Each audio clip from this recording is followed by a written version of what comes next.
Welcome to Social PR Secrets. My name is Lisa Beyer and I will be your host. What if I told you you could get a 98% open rate? That is unbelievable. Today's episode, I welcome Ryan O'Connor. He is the founder of Worth eCommerce as my guest, and we are going to be talking about how to use SMS and email marketing as part of your PR and marketing strategy. So this is the first episode that we're actually getting into and taking a deep dive into SMS, and I'm really excited to share this interview with you and all of the tips and secrets that Ryan shares about not just email and SMS, but also how to turn customers into VIPs and some of his top secret SMS tips, what to do and what not to do. Welcome, Ryan.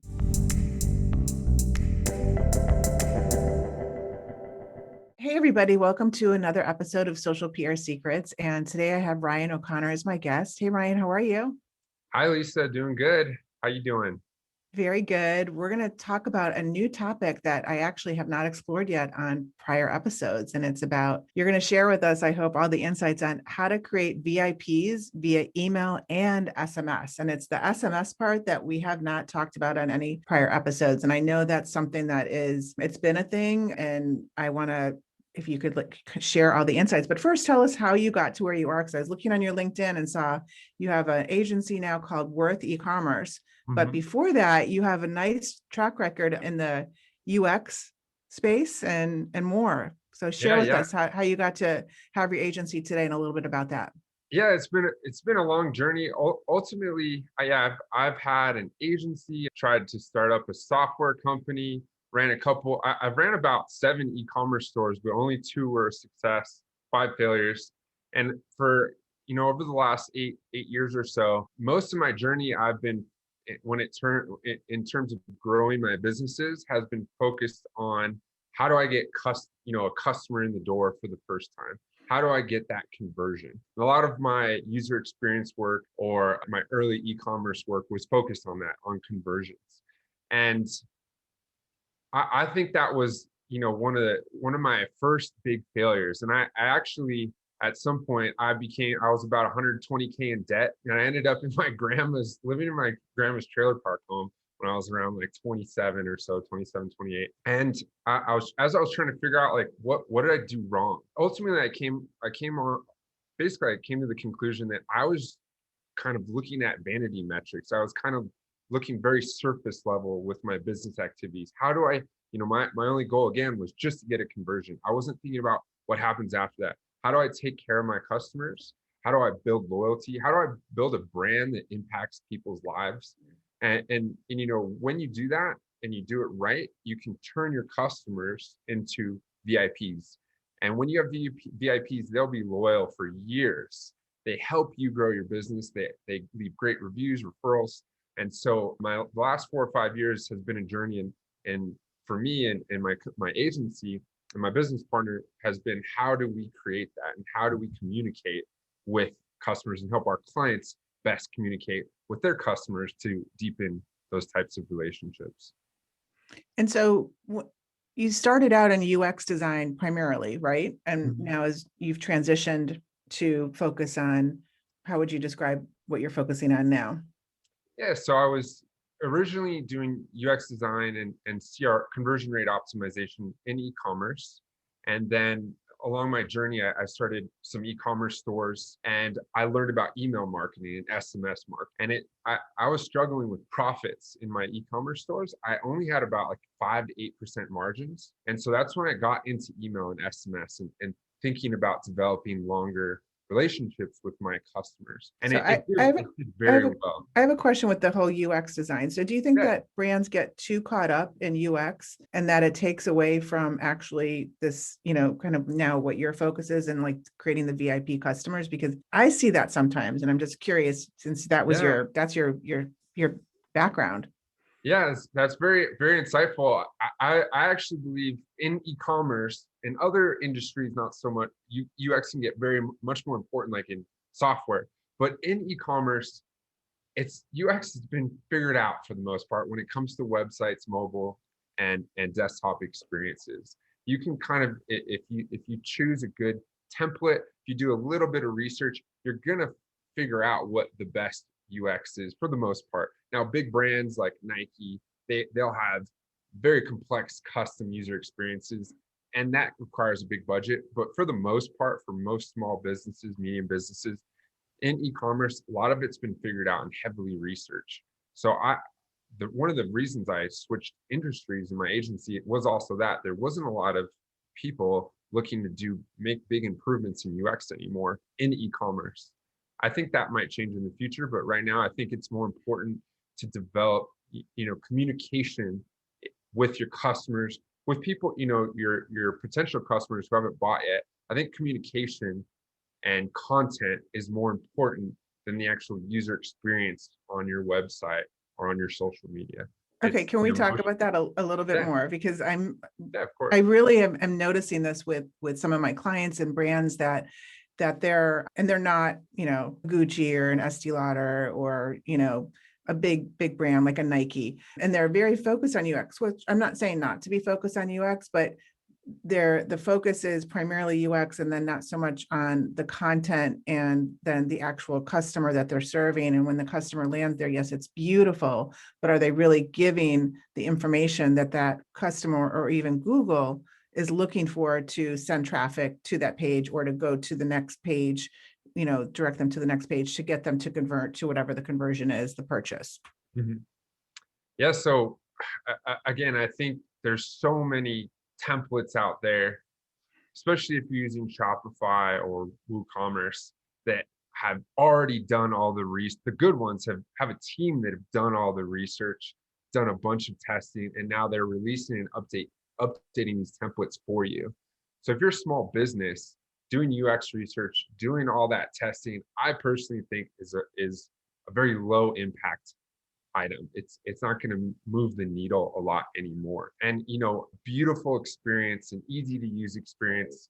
You really shouldn't be doing that custom if you're a small business. It takes too much. If you It's find a great complex, right? thing, what's that? It's complex and it requires a lot of, extra design touch, Yeah. right?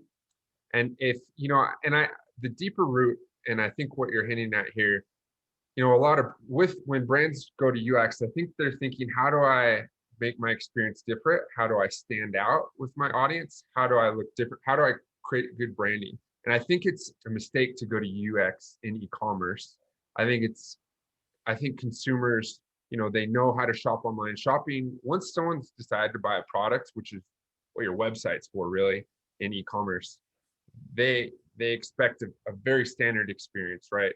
Go browse around, find a product they like, add it to cart, check out, go through an easy one-step checkout. They don't have to create an account and they pay, maybe with PayPal, right? That is very standardized. And so, to create a better user experience, really, which is just a deeper relationship with your customers that creates an emotion in them that differentiates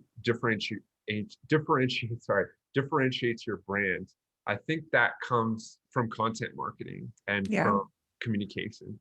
And do you And think that's that this actually would, yeah, I totally agree. And I mean, I know we're talking about ecom, but do you think this also applies to SaaS, software as a solution brands where, they're selling, it's not in the same exact category as ecom, but they are selling on their site? And I think with SaaS, it's a lot different because with SaaS, the model is get as many people as possible in, usually for a free trial subscription. Maybe it's paid, but with SaaS, a user has to be able to come in and have the easiest experience possible and achieve their goal with the software as fast as possible. If it's clunky, if it takes too long, if it's confusing, if it's visually cluttered, that puts extra like cognitive load on the user, and it makes them not want to use the SaaS app. So UX is very important for SaaS and testing. There's a lot of different types of applications, and every new app has a learning curve. Whereas with e-commerce, it's not, there's no learning curve. There should or be a yeah, learning curve for how to just more purchase. straightforward. Yeah. Yeah. Yeah. Same with like B2B service businesses like us as an agency. The user experience is figured out and creativity comes in, and the user experience really just comes in content strategy, which is actually, when I was back in UX, I left about 4 years ago. UX strategy, content strategy was actually a thing. How do we communicate on a deeper level?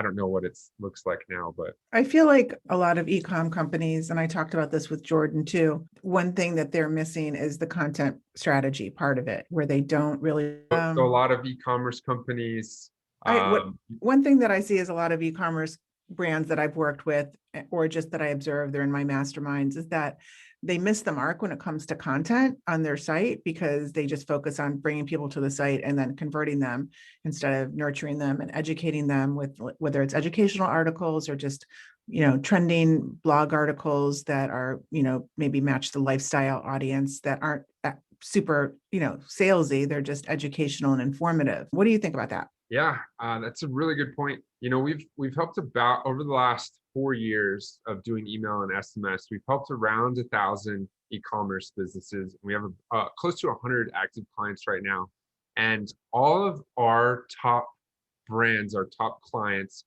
have the same thing in common. The same few things in common. Number one is the easiest way to pinpoint a great brand is their repeat customer rate, usually very high, above 30%, maybe 50%. And all those brands that have a high repeat customer rate are creating content. It might be the owner that's the personal brand. So they'll do podcasts. We have a client called, her name's Jenny. She has a business called Designs by Planner Perfect. She has a podcast that comes out, I think, once a week. She's active on Instagram and speaking the message, kind of the message and values behind her brand. She talks about that a lot, not necessarily her products all the time. And, we have other brands like in the pet space, CBD space, like with CBD, our clients are always educating or talking about like maybe the pain points, why people use CBD, maybe anxiety, having a hard time sleeping, because those are the things that sell. Rather than, hey, we have a cool new CBD tincture, or we have we have a client that has CBD for horses. It's funny, but they don't talk directly about their products or promote products as much. It's a good balance of content strategy. How do we actually connect with our audience so that our audience feels, remembers us? Ultimately, the goal of marketing is not to, spend as much money as possible on marketing. It's you want to create a memory structure in your target audience. The stronger your audience's memory is for your brand, the more market share you're going to have, the more customers are going to come back again and again. So an ad that promotes a product can get a conversion, but it doesn't create a memory structure. Occasionally, it's very hard though, but all that content marketing, the exposure to your brand, to all the content you're creating that helps your audience, that's what creates that memory structure, which leads to those, higher repeat customer rates and the better branding. I love that whole memory structure thing. That's brilliant, really brilliant. So we started talking about how to create VIPs using email and SMS. So what are some of how do we start? How do we unpack that? Yeah. So, before you start thinking about that, it is really important to start to grow your list of email subscribers and SMS subscribers. There's no point to market to people if you only have a couple hundred. So, one of what we really believe, even though we're an email SMS agency, we believe the most important part is actually collecting those email addresses, collecting those phone numbers. And if you think about it, whether you're a company running ads or doing PR or doing social media to drive all that traffic to your website, usually only 1 to 3 out of every 100 people, 1 to 3% will buy on any given visit.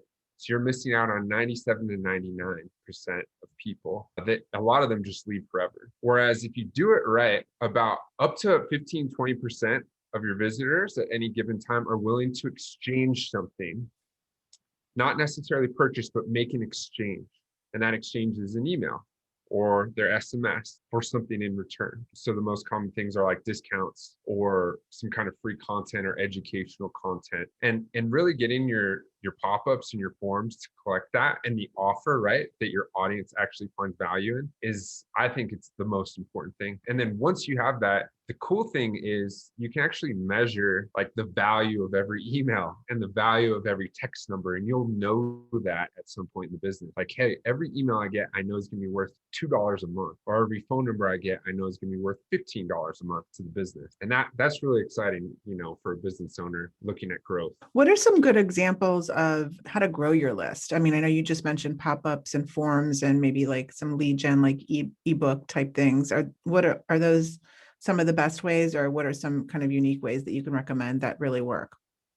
So a pop-up for small brands just getting started with this, with trying to figure out how to grow your list, a pop-up site-wide is usually the best. And I wouldn't, a lot of companies just say, here's 10% off. Really, the offer that you have in the pop-up is what gets people to sign up. So usually you can tease someone, do you want a discount or something like that? They say yes, then you could give them something. Or you have games where people can spin the wheel, or there's another like scratch off to win a prize. That kind of stuff works really well. Anything that's interactive, usually people are more willing to engage with. And so pop-ups are still the best way to collect that information. And then as you grow, what bigger brands start to do is they'll personalize their pop-ups. So if, you can kind of track, you could track people's cookies on the website, and then you'll know maybe they browse, maybe it's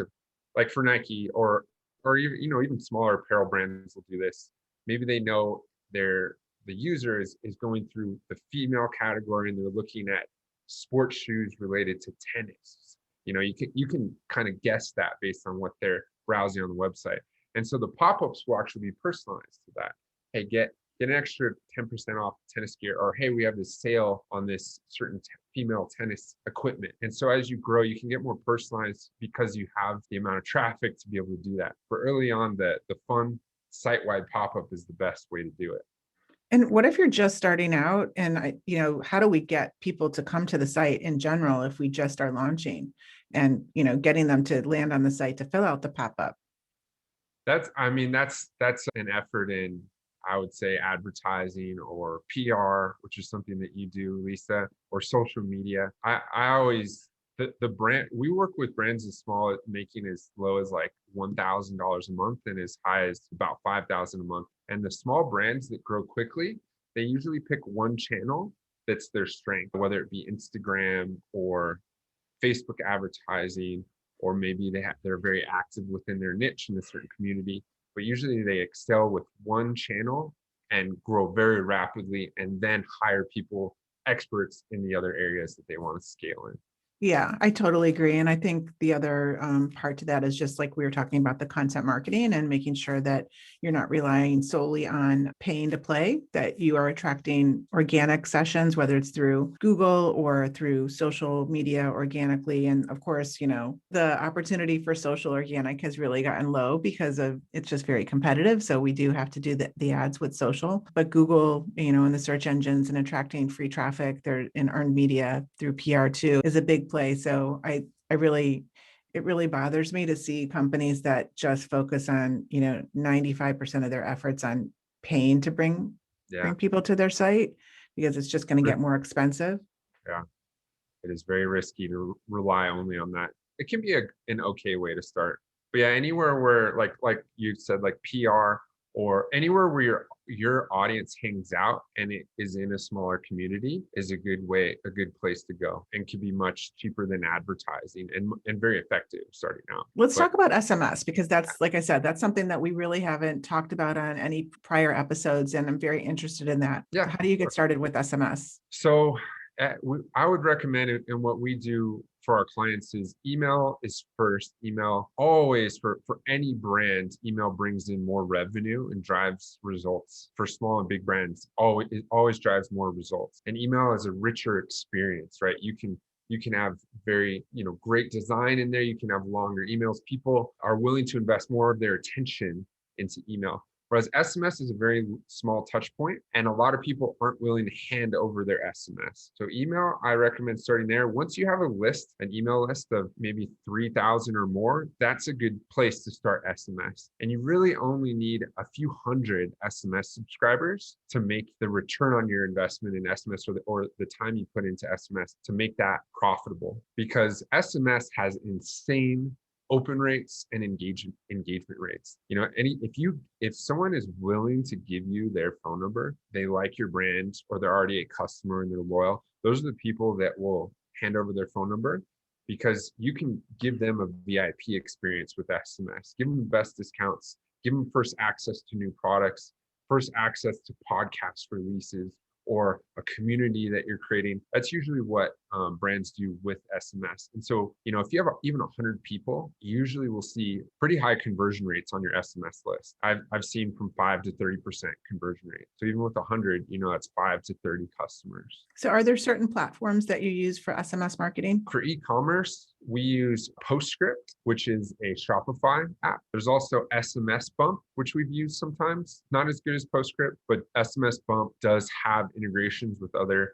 e-commerce platforms. And then there's Attentive Mobile, which is a great one. They integrate with pretty much all platforms, but they are more focused on like medium to large businesses. So any of those platforms work really well. If you're on Shopify, I think Postscript is the most affordable, but also the most robust. So I'm just thinking with the PR brain right now. So could we use SMS as a way to just send out maybe like company news, like kind of lighter top of funnel, not conversion type of messages? Is it a mix? Yeah, so when it comes to news or updates or promotions, SMS is a great channel for all those, but you just want to be careful. You want to think of SMS as kind of like a gold mine in a way, and you don't want to go and draw all the resources out too quickly. So, you know, if you're releasing news, for example, you might have new news every few days, or a newsletter every few days, or a new blog post. That's perfect for email. Whereas you want to save the best ones that you think your SMS audience will get a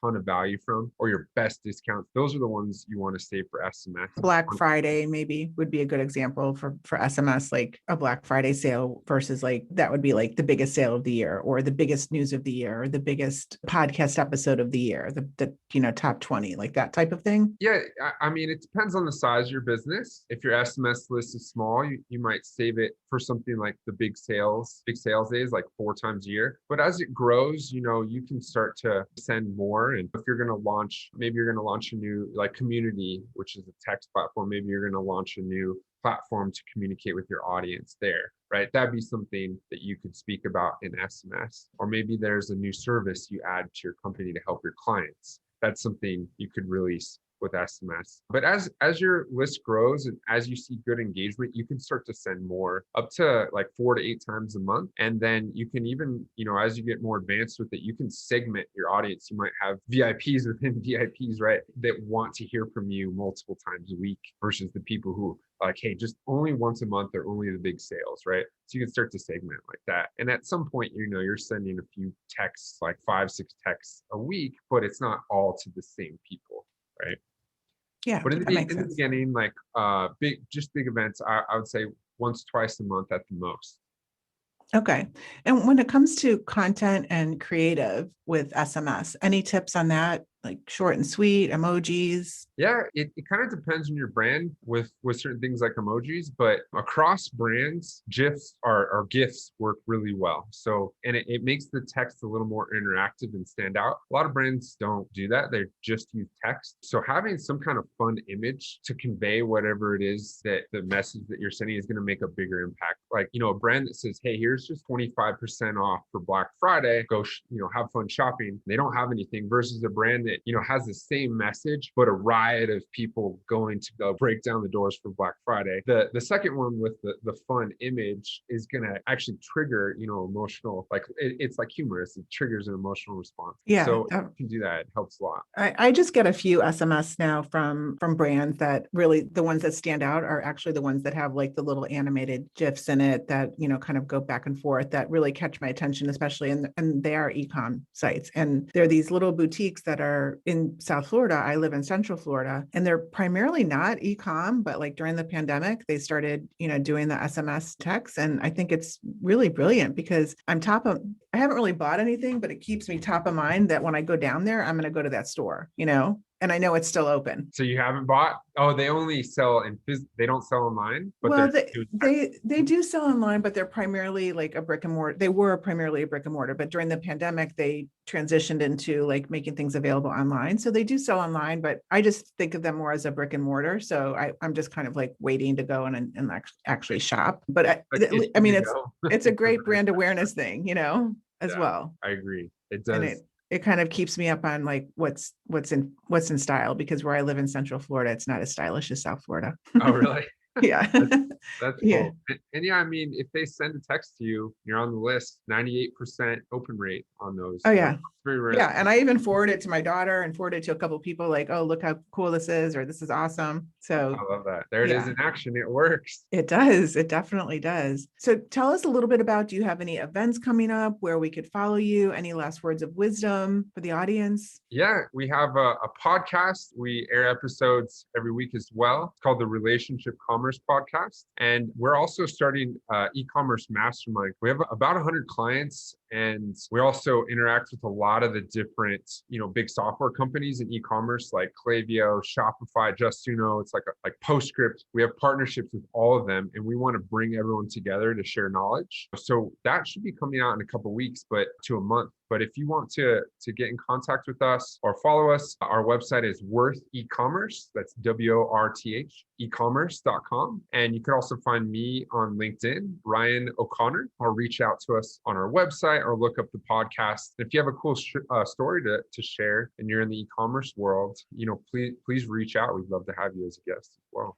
I love that. Definitely. And just tell us a little bit about Worth eCommerce. Like, how do you work with clients? What's your typical client? What are some of the programs that you offer? Yeah, so we do email or SMS. With email, we strictly work with Klaviyo. We found that that's gotten the best results. We used to work with all email platforms, but Klaviyo, we found we get a better return for our clients. And we have one-time projects, or typically we work on a monthly retainer. And then we help clients of all sizes, from, making as low as like 1,000 a month, just, pretty much just starting, to 5 mil a month. So getting into the medium-sized business range. And we work with any brand except for luxury. That's the one brand we haven't seen success with. But we have a lot of fun niches that we work with, like CBD, pets, gifts and gag gifts, and fitness, health, beauty, apparel. So it's been across the board, but we do customize our approach for every niche. That's awesome. I have clients that are in the CBD space, and email marketing and PR and brand awareness is so important because they really are limited right now with their marketing options when it comes to social advertising and PPC. I'm sure we have close to 10 CBD clients. I'm sure they'd love to hear some PR strategies. Actually, I had a conversation with one I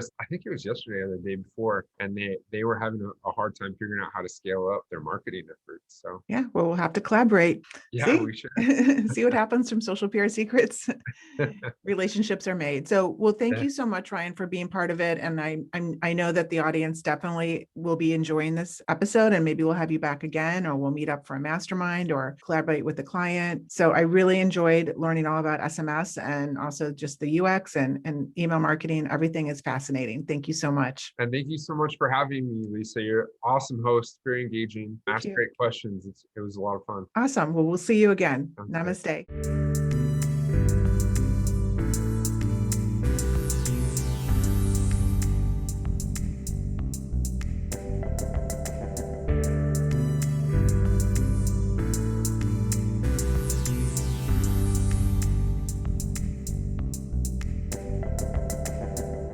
Thank you for listening to this episode of Social PR Secrets. If you like what you heard, check out the book on Amazon or follow our blog at socialprsecrets.com. This episode was sponsored by The Buyer Group, a social PR agency striving to keep our balance in the digital world, practicing public relations, social media, and search marketing, while occasionally drinking a glass of wine or two for the best creativity and results. Thank you all for tuning in. If you would like to get a free chapter of Social PR Secrets, go to socialprsecrets.com/free.